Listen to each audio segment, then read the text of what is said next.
Assalamualaikum warahmatullahi wabarakatuh. Selamat sore, salam sejahtera untuk kita semuanya. Yang saya hormati pimpinan DPP PKS, juga rekan-rekan insan media yang saya cintai dan saya banggakan. Alhamdulillah pada kesempatan kali ini kita bisa melaksanakan SKP Sekolah Kepemimpinan Partai Keadilan Sejahtera tahun 2024. Saya kira SKP ini dipersiapkan untuk para calon anggota DPRD yang periode 2024-2009 itu dipilih oleh rakyat. Nah, walaupun mereka mungkin sudah ada yang existing, bahkan mungkin sudah ada yang 4 kali, tapi kita mewajibkan untuk mereka bisa ikut serta di dalam sekolah kepemimpinan partai ini. Terus saya juga terima kasih pada jajaran Sekjen yang sudah mempersiapkan sekolah kepemimpinan partai ini dengan sebaik-baiknya. Pada hari ini sekolah kepemimpinan partai ini tingkat pusat, artinya yang ikut serta di dalam sekolah kepemimpinan partai hari ini adalah seluruh anggota DPR RI terpilih 53 orang untuk periode 2024-2029 dan juga seluruh anggota DPRD provinsi dari seluruh Indonesia yang juga kita berikan pembekalan. Nah, tentu terkait dengan SKP ini banyak hal yang dibekali, ya, selain pembekalan tentang visi misi partai, juga kita ingin menguatkan pesan-pesan kebangsaan oleh para pakar dan juga kita menguatkan juga kekokohan spiritualitas, sehingga mudah-mudahan dengan ini aleg-aleg PKS terpilih ini insya Allah akan siap menghadapi berbagai tantangan, termasuk juga tentu kaitan-kaitan pemahaman terkait dengan sadar hukum, ya, dan ini akan kita berikan. Insya Allah terakhir akan kita berikan juga penandatanganan fakta integritas dari seluruh calon-calon anggota DPR RI dan DPRD provinsi terpilih. Nah, Bapak Ibu saudara-saudara sekalian, kira sekali lagi ini semua untuk mempersiapkan caleg-caleg PKS terpilih untuk bisa siap tampil dengan peran-peran yang sudah diamanahkan oleh undang-undang. Bagaimana menguatkan fungsi legislatifnya, menguatkan fungsi budgeting, dan menguatkan juga fungsi pengawasan.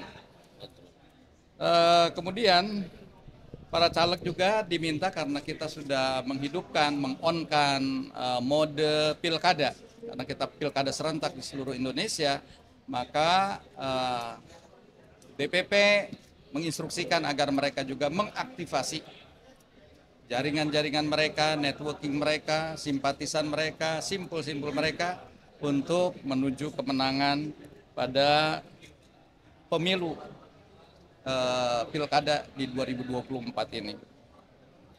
Dan yang berikutnya adalah kita berharap bahwa seluruh anggota baik di pusat maupun di daerah merealisasikan janji-janji kampanye PKS yang senantiasa kita lakukan pada saat kampanye. Pangan murah, kerja gampang, dan sehat mudah. Ini menjadi kita harus berikan ingatan kembali, dan sehingga mereka punya komitmen untuk merealisasikan itu.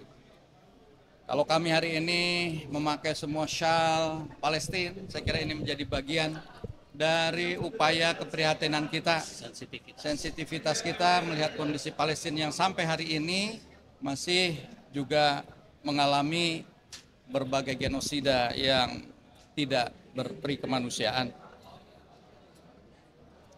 Saya kira ini harapan dari kami terkait dengan caleg-caleg yang terpilih ini.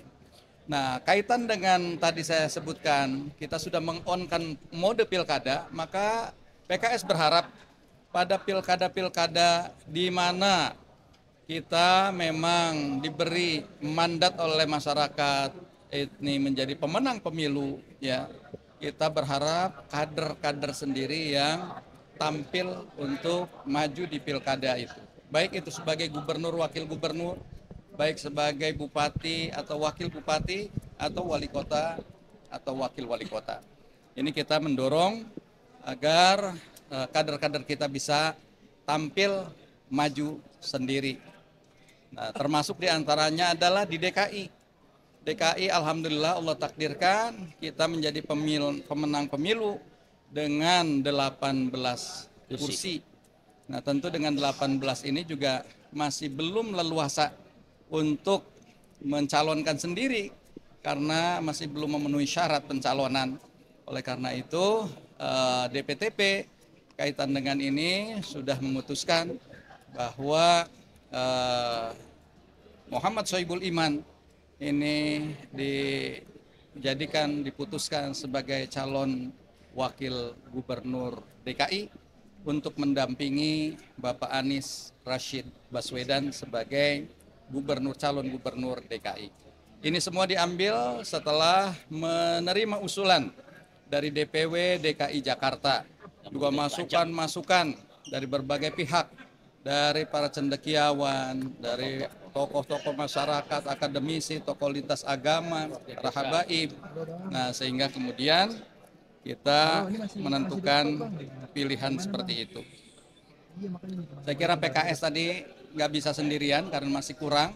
Oleh karena itu kami juga sudah berkomunikasi dengan koalisi kami kemarin, dengan Nasdem kita sudah berkomunikasi. Alhamdulillah sambutan Pak Surya Paloh juga memberikan sinyal positif untuk memberikan pencalonan ini, dan insya Allah kita akan lanjutkan nanti dengan PKB dan partai-partai yang lain. Pak Saiku, yang pertama pertanyaannya terkait dengan deklarasi tadi Anies dan juga Sohibul Iman. Ini berarti kan pertemuan beberapa waktu lalu di Nasdem Tower dengan Pak Surya Paloh. Berarti Nasdem pun juga akan confirm untuk mengusung Pak Anies di Jakarta. Yang pertama, yang kedua, apakah hari ini deklarasi PKS terkait dengan mengusung Pak Anies di Jakarta itu untuk mengunci nama Pak Anies dari supaya wakilnya tidak diambil dari PDIP, Pak? Karena dari kemarin PKB ini komunikasi dengan PDIP untuk memajukan Pak Anies di Jakarta.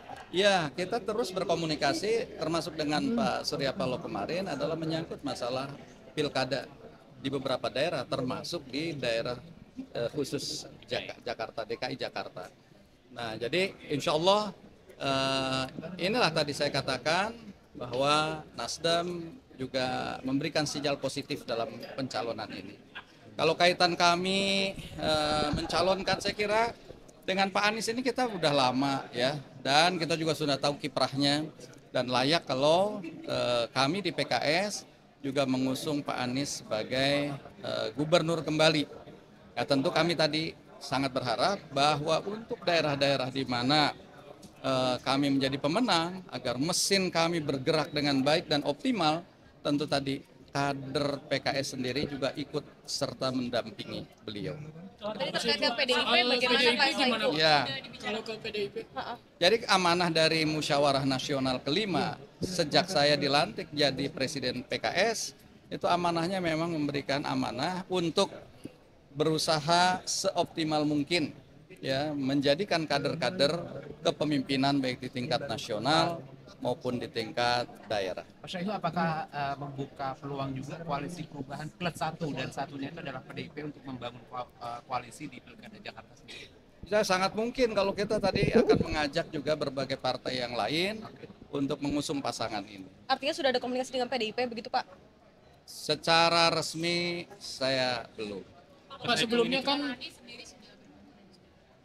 Insya Allah sudah. Pak Saiku, ini kan sudah diusung juga sebagai cawagup Pak Sohibul. Apakah ini berarti dalam tanda kutip harga mati Pak Anies diusung dengan Pak Sohibul, atau ada opsi juga bahwa Pak Anies nanti juga pasangannya di luar dari kader PKS? Insya Allah ini yang kita akan perjuangkan sampai pendaftaran di KPUD. PKS, pembela rakyat.